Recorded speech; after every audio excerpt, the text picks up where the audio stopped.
syaratnya? Habisi mama kamu, tapi nyawanya buat saya. Oke, saya bisa.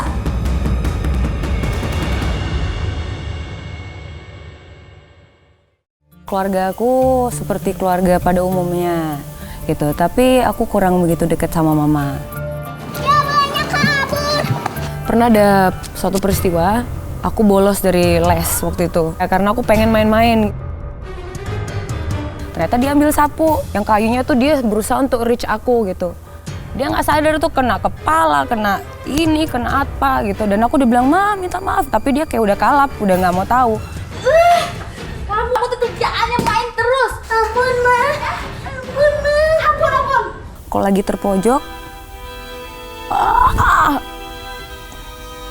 pengen bisa balas aja.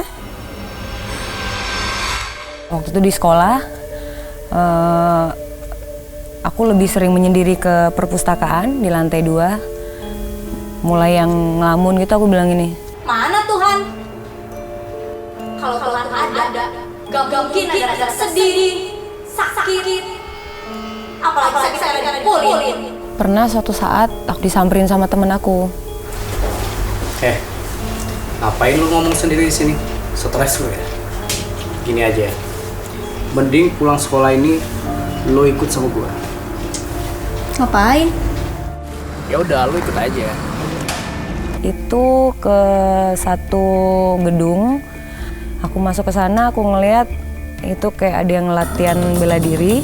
Kok gokil latihannya gitu. Salah satu temennya, partnernya itu mukul perutnya gitu, tapi dia kayak kuat gitu, bak-buk, tapi dia kuat. Kalau gue bisa sejago itu, pas nyokap mukul kayaknya gue kali ini nggak akan kalah deh gitu. Oke, aku mau ikut perguruan bela diri ini.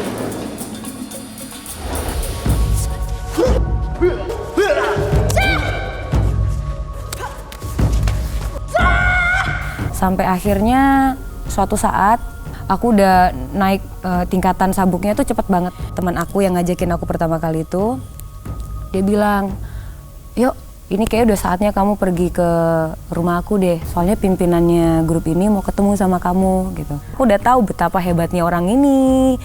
Akhirnya kayaknya duduk dimperin aku. Kamu rajin ya latihannya?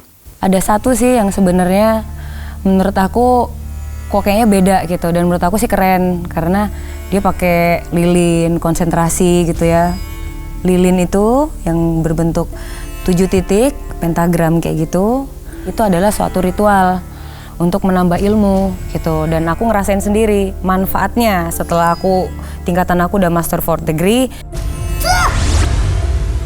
Waktu itu ujian besar yang ada di pantai selatan di Ngliap itu, salah satu ujiannya itu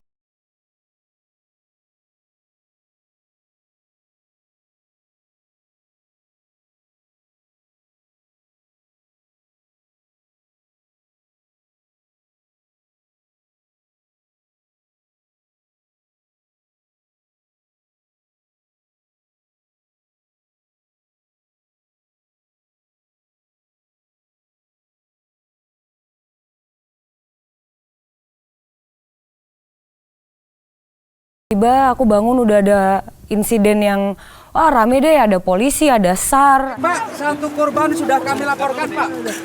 Dan ternyata ada 5 orang yang meninggal jadi korban pada hari itu, ujian kenaikan itu.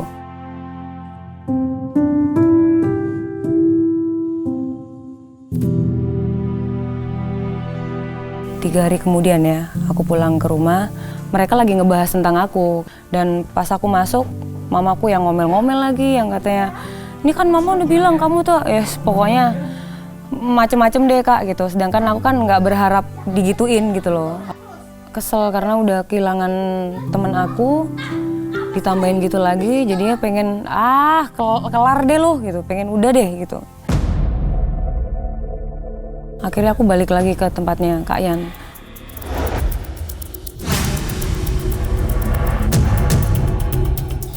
Saya tahu kamu pasti datang. Aku benci banget sama mama aku. Mama aku tuh sampai kapanpun gak akan pernah berubah. Aku mau Kak Yan habisi nyawa mama aku. Kak Yan bilang, bisa aja. Hari ini pun juga bisa, sekarang pun juga bisa gitu. Dia bilang, kalau memang kamu sayang sama aku, berarti aku pengen kamu selesain mama kamu dan nyawa mama kamu untuk aku. Aku bilang ya nggak apa-apa. Sampai ke rumah, aku ngelakuin ritual yang seperti tadi Kak Yan bilang, lakuin aja seperti biasanya gitu. Untuk apa, inner peace lah, apalah itu. Kekuatan-kekuatan itu yang ngebantu aku ya. Untuk ngelaksanain apalah yang mau dilakukan sama Kak Yan untuk ngabisin mamaku. Akhirnya aku leye-leye nunggu mamaku untuk istirahat tidur dan aku ketiduran. Pas aku mau tidur, tiba-tiba yaitu aku ada di ruangan yang bukan kamar aku. Badan aku tuh kayak ada di bawah dan itu terang banget, Terus aku bilang, siapa kamu? Gitu kan. Terus aku tanya lagi, siapa kamu? Terus aku ngelihat dua kaki itu, ada bekas pakunya. Dia bilang, aku kesini karena aku sayang sama kamu. Itu aku tadi tetap yang denial Kak, karena aku pikir, kayaknya udah telat deh gitu loh. Aku udah bikin deal sama si Kak Yan, aku mau nyelesain mamaku gitu. Kok sekarang kamu baru dateng gitu kan, dan aku jelas-jelas gak suka sama kamu gitu kan. Terus aku bilang, aku nggak suka sama kamu. Dia bilang, aku datang ke sini karena aku mengasihi kamu. Itu 3 kali Kak. Aku ngeliat dari kiri ke kanan itu kayak cermin. Itu aku yang nangis, dipukulin sama mama, itu semua ada. Itu semua diliatin. Ini alasan kenapa aku benci sama kamu Tuhan. Semua ini gitu. Jadi aku nggak percaya lagi sama kamu. Tapi Tuhan bilang, aku sayang sama kamu. Semua ini akan aku bikin bahagia buat kamu. Aku akan rubahkan semuanya ini. Aku langsung jatuh cinta sama dia Kak. Karena aku nganggap mamaku pun benci sama aku. Tapi kenapa sosok ini, dia datang ke kamar aku yang bukan siapa-siapa. Dia kasih tangannya ke aku dan dia bilang, aku cinta sama kamu. Gak ada satu orang pun di dunia yang kayak gitu. Gak ada. Itu sesuatu yang gak pernah aku dengar sebelumnya. Tapi Tuhan bilang sama aku, maafin mama kamu karena aku udah maafin kamu. Kayak disiram es, kayak gila, ini gokil banget nih gitu kan. Akhirnya aku pasrah, aku cuman bilang, aku percaya sama kamu. Begitu aku udah pasrah, aku kayak balik lagi ke kamar aku, itu kayak, tadi kayak mimpi tapi kok nyata ya. Itu bener-bener yang aku nggak ngerti Kak, yang nggak bisa dijelasin kayak 1 + 1 sama dengan 2, nggak. Aku langsung ke kamar mamaku, aku lihat mamaku dia yang tiduran. Terus aku peluk mamaku, aku bilang, mama nggak usah ngomong, mama dengerin aja. Saya lagi tidur, dia peluk. Otomatis saya kaget. Tak lihat gini, loh kok Lea ya? Terus saya bilang gini, ya kenapa sayang? Terus dia bilang, Mam, dia bilang, maafkan aku, Mam, ampuni aku. Sebenarnya hari ini aku harus ngabisin mama. Karena aku udah serahin nyawanya mama ke Kak Yan, barter karena aku benci banget sama mama. Saya minta maaf sama Lea. Sayang, mama juga minta maaf. Mungkin mama waktu itu khilaf ya.